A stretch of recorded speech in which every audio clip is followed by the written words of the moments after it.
السلام علیکم ورحمۃ اللہ وبرکاتہ۔ وعلیکم السلام۔ الحمدللہ وکفیٰ وسلام علی عبادہ الذین اصطفیٰ، اما بعد، اعوذ باللہ من الشیطان الرجیم، بسم اللہ الرحمن الرحیم۔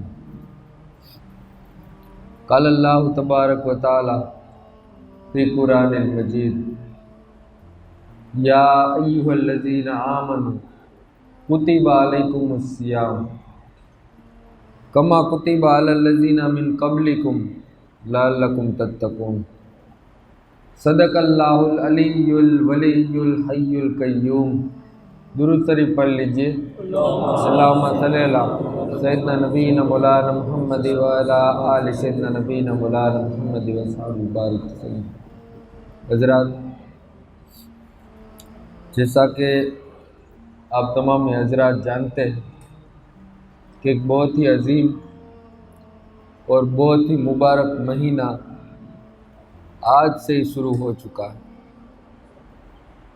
آج اس کا پہلا دن ہے اور رمضان المبارک اتنا عظیم اور اتنا مبارک مہینہ ہے کہ جس کے بارے میں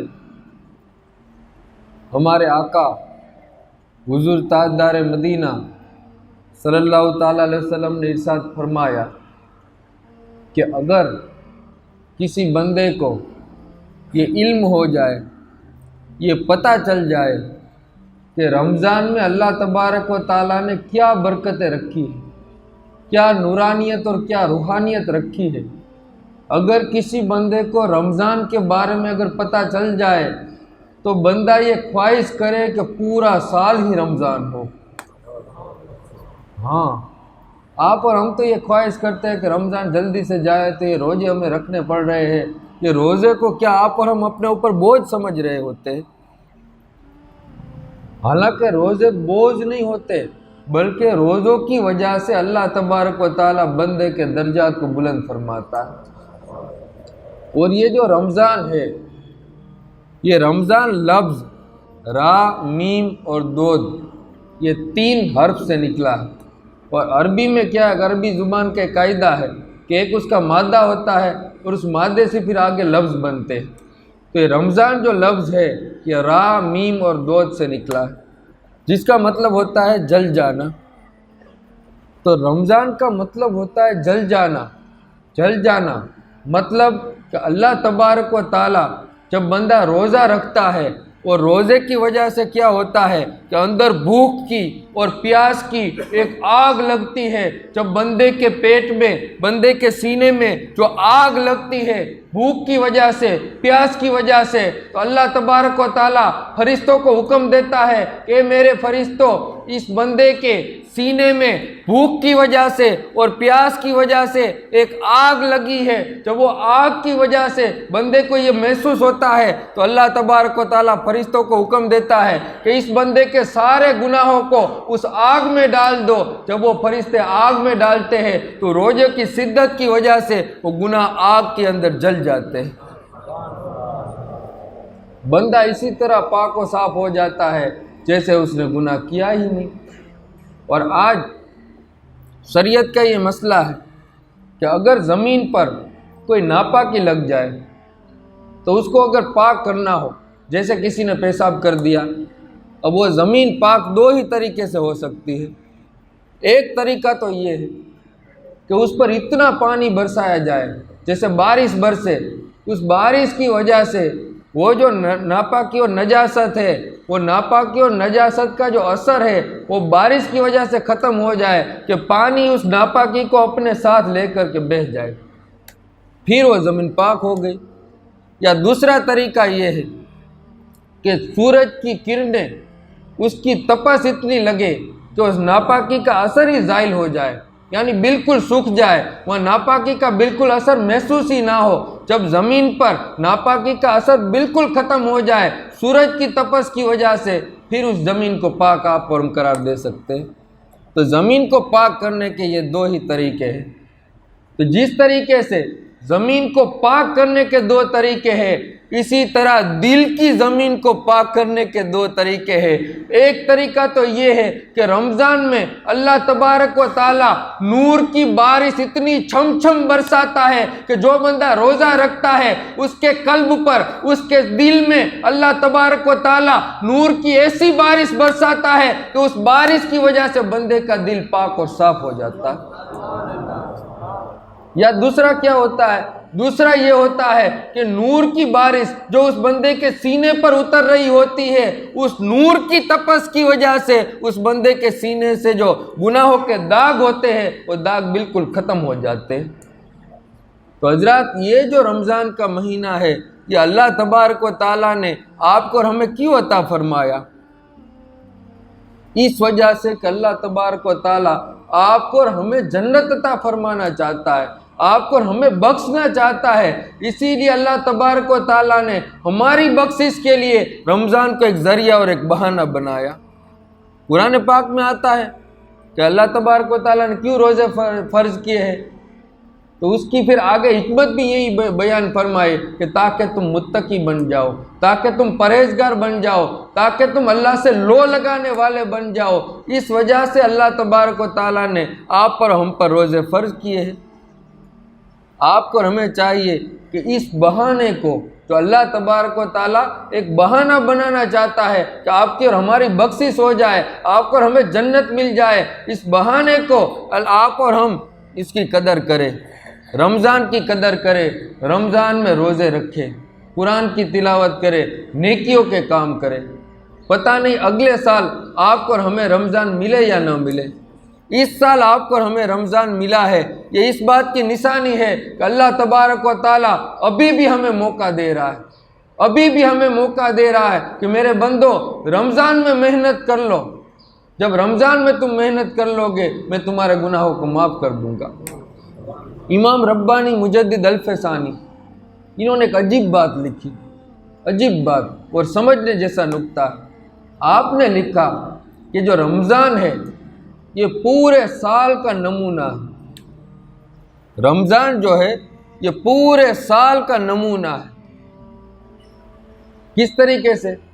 اس طریقے سے کہ جو بندہ رمضان میں پورا رمضان اگر کسی عمل کی پابندی کر لے گا، باقی کے 11 مہینے اور باقی کا پورا سال اس بندے کو اس عمل کی توفیق مل جائے گی۔ جیسے مثال کے طور پر اگر رمضان میں کسی نے تہجد کی پابندی کر لی، پورا مہینہ تہجد کی نماز ادا کی، تو اللہ تبارک و تعالیٰ باقی کے 11 مہینوں میں بھی اس بندے کو تہجد کی توفیق عطا فرما دے گا۔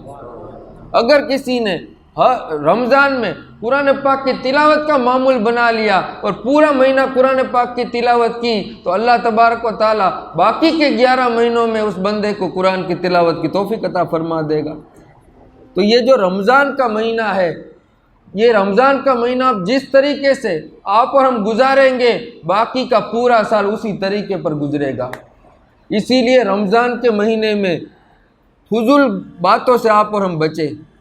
جہاں آپ کا ہمارا وقت بگڑ رہا ہو ایسے کاموں کو چھوڑے اور اللہ کے گھر میں آ جائے، مسجد کو آپ اور ہم آباد کرے، قرآن پاک کی تلاوت کرے، ذکر مراقبہ کرے، نفل نمازیں پڑھے، کچھ نہ کچھ آپ اور ہم رمضان میں اللہ اللہ کرتے رہے۔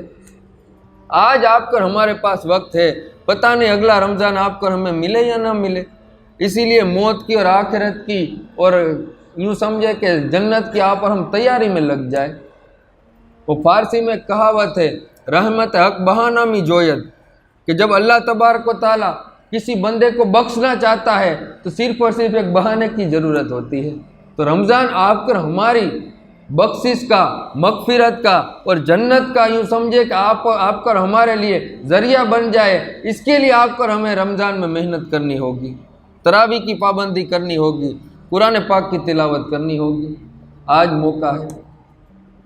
وہ ایک واقعہ لکھا ہوا کتابوں میں کہ کوئی مجذوب تھے، تو مجذوب کیا ہے کہ کسی بازار میں بیٹھے ہوئے تھے اور لوگ اپنے اپنے کام میں تھے، کوئی کچھ دکان سے خرید رہا تھا، کوئی کچھ بیچ رہا تھا، کوئی کچھ اپنے اپنے کام میں تھے، کوئی ادھر جا رہا تھا، کوئی آ رہا تھا، ہر کسی کو اپنے اپنے کام کی فکر تھی، اپنے اپنے کام میں لگے ہوئے تھے۔ اب وہ مجذوب وہاں بیٹھا ہوا تھا بیچ بازار میں، اور پاس میں ایک مسجد تھی، تو مسجد سے کیا اذان کی آواز جب بلند ہوئی، تھوڑی دیر ہوئی، لوگ اپنے اپنے کام میں لگے ہوئے تھے، تو گنے چنے نمازی تھے وہ گئے مسجد کی طرف، باقی ہر کوئی اپنے کام میں، کوئی خرید رہا ہے، کوئی بیچ رہا ہے، کوئی کچھ نہ کچھ کر رہا ہے۔ اب وہ مجذوب وہاں بیٹھے بیٹھے رو رہے تھے۔ اب جب انہوں نے رونا شروع کیا تو کوئی آدمی وہاں سے گزرا، تو اس نے پوچھا کہ بابا کیوں رو رہے ہو؟ اس نے کہا اس وجہ سے رو رہا ہوں کہ آج مسجد سے اذان کی آواز بلند ہو گئی، نماز کا وقت ہو گیا، آج اذان کی آواز بھی ہو گئی، آج یہ بندوں کو ہو کیا گیا ہے کہ جب اللہ تبارک و تعالیٰ اس بندے کو اپنی طرف بلا رہا ہے، نماز کی طرف بلا رہا ہے، کامیابی کی طرف بلا رہا ہے، جب اللہ تبارک و تعالیٰ اس بندے کو بخشنا چاہتا ہے، اسی لیے تو اپنے گھر کی طرف بلا رہا ہے، لیکن بندے کو ہو کیا گیا جو اللہ کے گھر کی طرف نہیں آتے۔ آج اللہ بخشنا چاہ رہا ہے لیکن یہ بندے اللہ کی بخشش مانگ ہی نہیں رہے، اللہ سے اپنی مغفرت مانگ ہی نہیں رہے۔ اب تھوڑے دن کے بعد کیا ہوا، وہیں بابا، وہیں بزرگ قبرستان میں بیٹھا ہوا تھا اور وہاں رو رہا تھا بیٹھے بیٹھے، اور وہیں آدمی جو بازار میں اسے ملا تھا، وہیں آدمی وہاں اس قبرستان میں بھی مل گیا۔ تو وہ بابا جب رو رہا تھا، اس نے کہا کہ بابا اس دن بازار میں بھی رو رہے تھے، آج قبرستان میں بھی رو رہے ہو، کیا بات ہے؟ اس دن کی تو بات سمجھ میں آ رہی ہے، آج کیوں رو رہے ہو؟ تو اس بابے نے کہا کہ اس دن اس وجہ سے رو رہا تھا کہ اللہ تبارک و تعالیٰ بندے کو بخشنا چاہ رہا تھا، لیکن بندے اللہ سے مغفرت نہیں مانگ رہے تھے، بندے نماز کی طرف نہیں آ رہے تھے، بندے اللہ کرنے کی طرف نہیں آ رہے تھے۔ تو کہا آج کیوں رو رہے ہو قبرستان کے اندر؟ اس بابے نے کہا کہ میں یہ دیکھ رہا ہوں کہ آج بندے اللہ کو منانے کی کوشش کر رہے ہیں، آج اللہ نہیں مان رہا، آج بندے اپنی قبر میں اللہ کو منانے کی کوشش میں لگے ہیں، آج اللہ نہیں مان رہا۔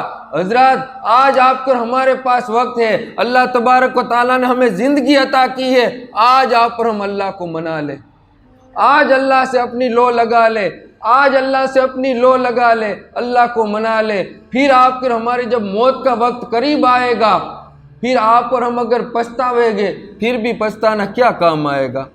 پھر آپ اور ہم کیا نیکی کے کام کر سکیں گے؟ اسی لیے وقت ہے اب کہ آج آپ اور ہم سدھر جائے۔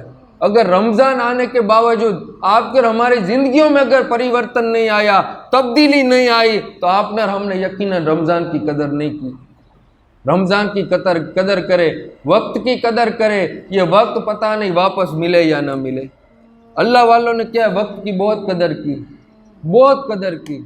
ایک بزرگ کے بارے میں آتا ہے کہ آپ سے جب بھی کوئی ملتا تو آپ کیا کرتے؟ پہلے سلام کرتے، السلام علیکم، وعلیکم السلام۔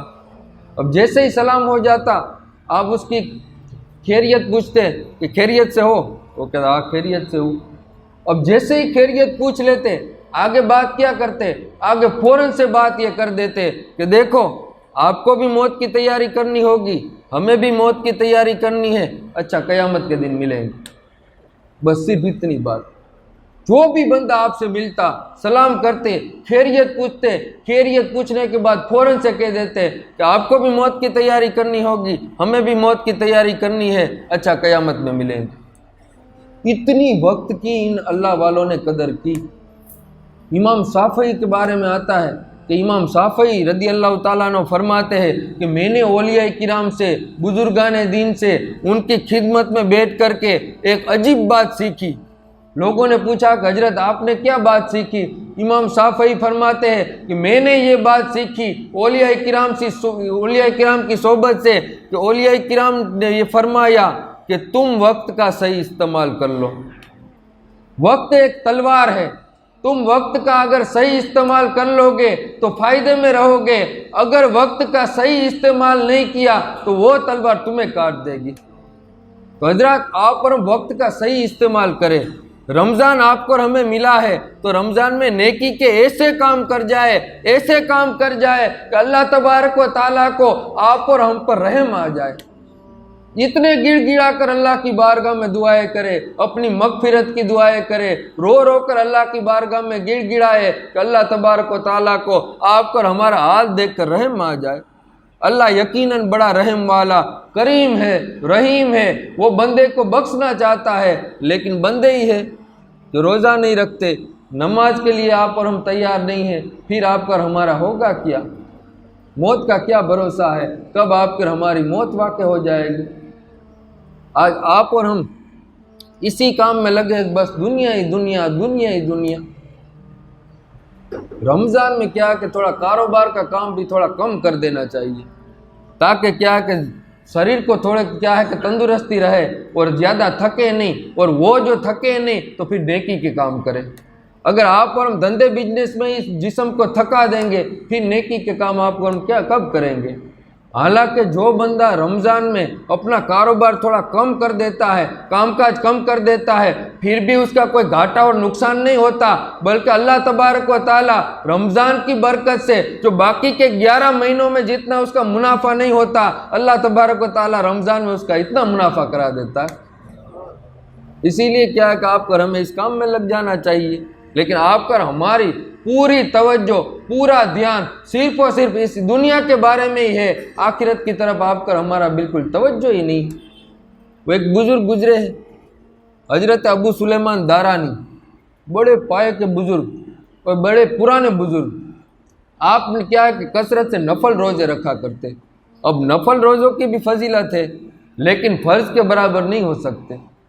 ہاں، ایک فرض روزہ اگر کسی نے چھوڑ دیا جان بوجھ کر کے، بغیر کسی مجبوری کے، رمضان کا ایک روزہ اگر کسی نے چھوڑ دیا، اس روزے کے بدلے میں اگر وہ بندہ پوری زندگی اگر روزہ رکھے، ہر روز پوری زندگی اگر روزہ رکھے، پھر بھی اس ایک روزے کا بدلہ نہیں ہو سکتا۔